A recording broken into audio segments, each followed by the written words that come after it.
Muy buenas. En esta oportunidad, mis compañeras y yo, integrantes del Grupo 1 del curso de Integración Económica Internacional, realizaremos el análisis del Acuerdo de Asociación Económica entre Perú y Japón. Los integrantes del grupo somos Stephanie Caguas, Pierina Grau, Lucero Rojas, Yahani Camones y quien les habla, Cristian Pérez. Adelante mis compañeras con el análisis. El Acuerdo de Asociación Económica entre Perú y Japón fue suscrito el 31 de mayo del 2011 en la ciudad de Tokio por el entonces Ministro de Comercio Exterior y Turismo de Perú, Eduardo Ferreiros, y por el Ministro de Relaciones Exteriores de Japón, Takeaki Matsumoto. Dicho acuerdo entró en vigencia el 1 de marzo del 2012. Este acuerdo permite estrellar las relaciones comerciales entre ambos países, generando beneficios, y se trató de varios capítulos como podemos ver a continuación: comercio de mercancías de marca, reglas de origen, aduanas y facilitación de comercio, defensa comercial, propiedad intelectual y entre otros. Ahora veremos los antecedentes de la relación comercial. Las relaciones comerciales entre Perú y Japón se remontan hasta el año 1873, durante el cual se establecieron relaciones diplomáticas entre estos dos países, siendo Perú el primer país latinoamericano en establecer un vínculo de tal forma. Desde entonces, las naciones han firmado distintos tratados y acuerdos bilaterales, como el Acuerdo Comercial y Financiero de 1949, el Acuerdo sobre Supresión de Visas de 1971, el Acuerdo Básico sobre Cooperación Técnica de 1979, el Acuerdo sobre Cooperación para el Proyecto Apoyo del Desarrollo Agrícola de 1987 y el Acuerdo para la Promoción, Protección y Liberalización de la Inversión del 2008. Ambos países forman parte del Foro de Cooperación Económica Asia-Pacífico, o APEC, y además son participantes activos del Acuerdo Estratégico Transpacífico de Asociación Económica. En términos generales, el comercio entre Perú y Japón sobrepasan los 3.000 millones de dólares, siendo las principales exportaciones del país asiático los bienes como automóviles, partes de autos, llantas y metales. Bueno, en cuanto al intercambio comercial entre ambos países, desde la puesta en vigencia del Acuerdo de Asociación Comercial en 2012, se tuvo una constante evolución comercial entre ambos países, teniendo una leve tendencia a la baja entre los años 2014 y 2015, sin embargo, recuperándose en los años posteriores.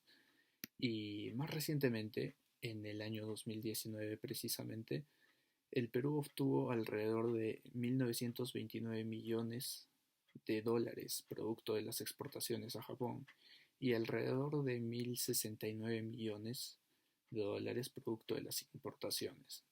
Básicamente, las exportaciones se encuentran concentradas en el sector tradicional, las cuales representan alrededor de un 92 o 93% del total, en las que destaca mayormente la minería, representando un 70%. Y en cuanto a las exportaciones no tradicionales, los sectores más importantes vendrían a ser el agropecuario, representando alrededor de un 3% del total, el pesquero, representando también un 3% aproximado, y el textil, representando un 1.5% aproximado del total. Es así que Japón se ha convertido en un socio comercial muy importante para el Perú.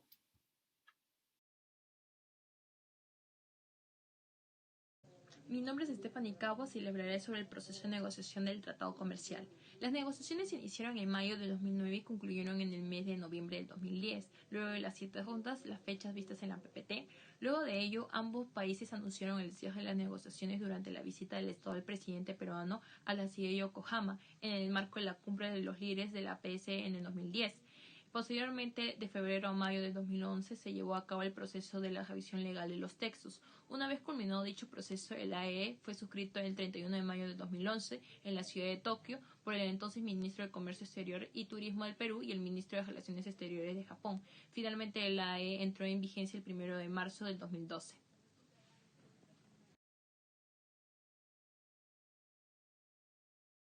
Con respecto a las principales empresas exportadoras hacia el país de destino, el cual es Japón. Contamos en primer lugar con la Sociedad Minera Cerro Verde, seguida de Perú LNG, continúa la Compañía Minera Antamina, Strata Tintaya, Plus Petrol, Perú Corporation, Goldfields La Cima, Strata Las Bambas, Glencore Perú, Southern Perú Copper y la Sociedad Minera de Refinería de Zinc de Cajamarquilla. Toda esta información es de los últimos años y fue extraída de Veritrade. Como se puede observar, la mayoría de las empresas exportadoras pertenecen al sector minero. Es por ello que los principales productos que se exportan son concentrado de zinc, concentrado de cobre y gas natural licuado, además de los derivados del petróleo. Con respecto a las principales empresas que tengan inversión extranjera directa dentro del país, la mayoría de los sectores que abarca es de alimentos y transporte. La inversión japonesa tiene algo que le diferencia de otras naciones porque parece que hay una capacidad para generar empleo, transferir tecnología y servir de crecimiento y desarrollo. Por el otro lado, desde el año 1965 existen empresas japonesas dentro del territorio peruano. Más que todo, la mayoría son de vehículos, tecnología en transporte, las cuales son Toyota, Honda, Hinomoto del Perú, Nissan, Mitsubishi, entre otras.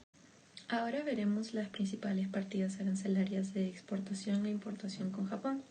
Según los datos registrados por la SUNAT hasta agosto del 2020, las principales partidas exportadas fueron las de minerales de cobre y sus concentrados, las demás gasolinas sin tetraetilo de plomo, concentrados de zinc de baja ley, así también gas natural licuado, harina, polvo y pallets de pescado con un contenido de grasa que tenga superior al 2% en peso, minerales de hierro y sus concentrados sin alear o aglomerar, estaño en bruto sin alear, paltas frescas o secas, también mejillones congelados y zinc sin alear con un contenido superior o igual al 99.99% en peso.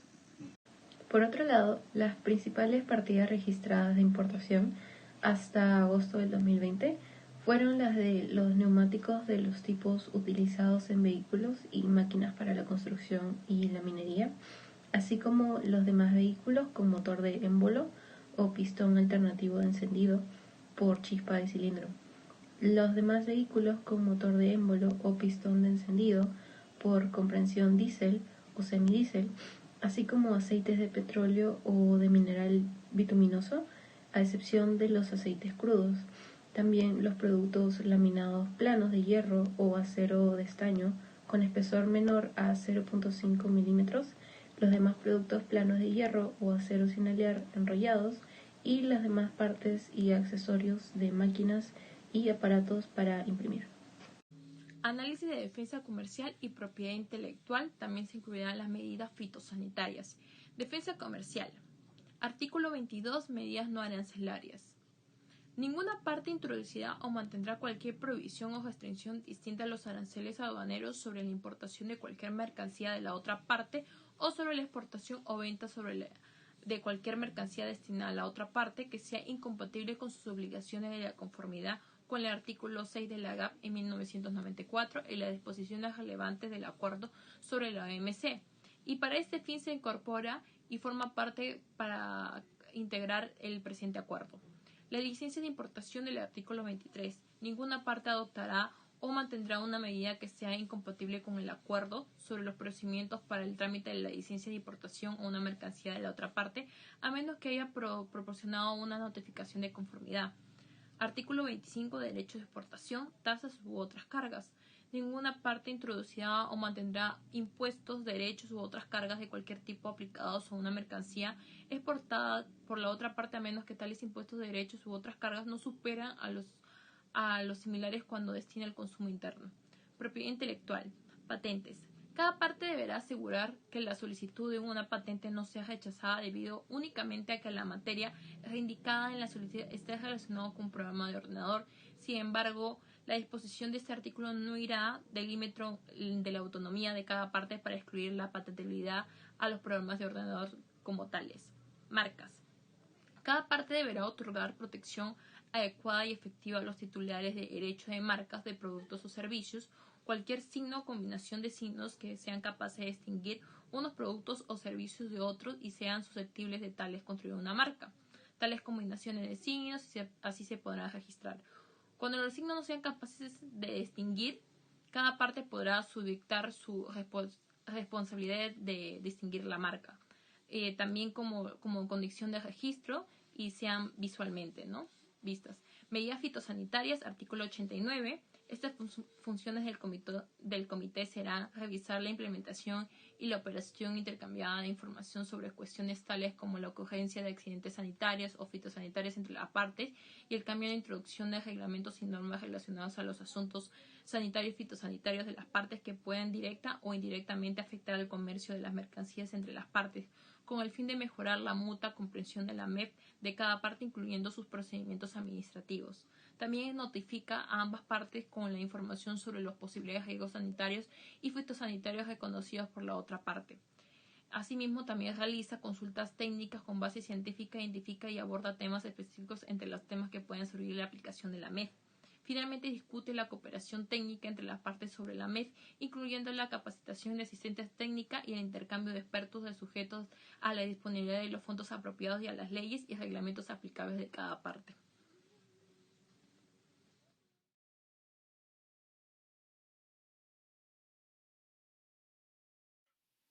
Bueno, en cuanto a las principales noticias del ámbito económico que protagoniza Japón y Perú en este caso, pues podemos encontrar las siguientes.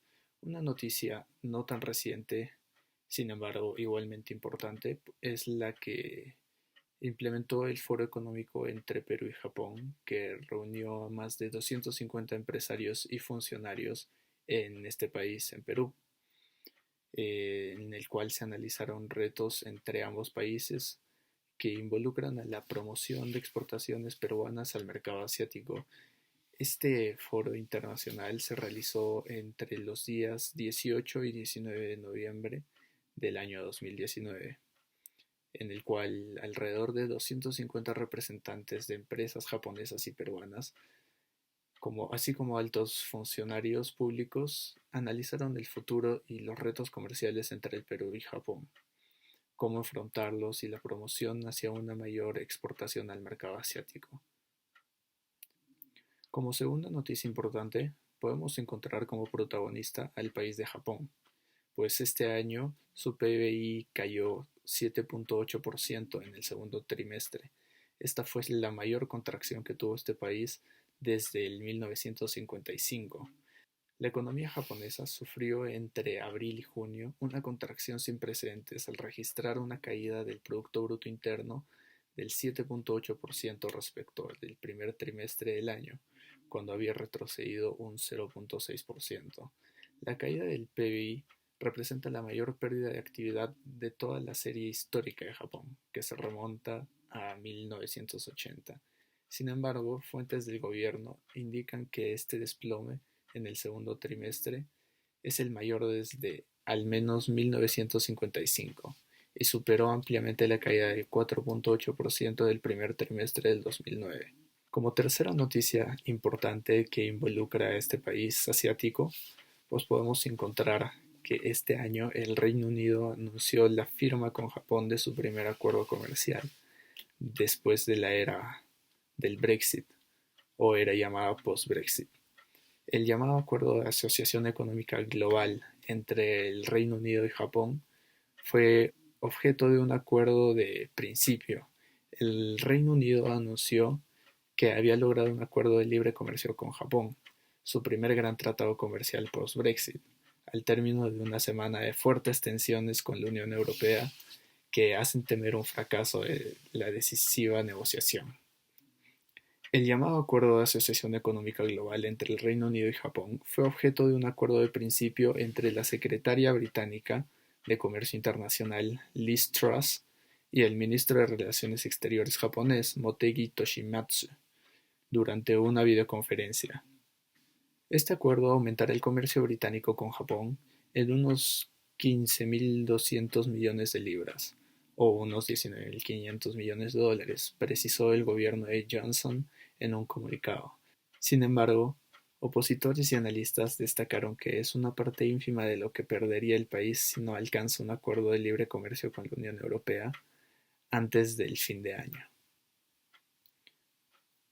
Con respecto a los retos y desafíos de la relación comercial entre Perú y Japón, cabe resaltar que este acuerdo ha traído consigo beneficios como es la facilitación del comercio entre ambos países. Sin embargo, hay ciertos desafíos a cumplir y uno de ellos es fomentar la exportación a los diferentes rubros existentes, puesto como hemos podido ver, las principales empresas exportadoras pertenecen al sector minero. Dicha variación se obtiene a través de capacitaciones y subsidios. Por otro lado, a raíz del contexto actual en el que vivimos, se sugiere acordar con el gobierno del país socio, en este caso Japón, para que de esta manera poder salvaguardar los protocolos y las operaciones de exportación e importación se sigan dando, puesto que en los últimos años la balanza comercial ha ido en aumento y pues es necesario no perder dichos ingresos posteriormente.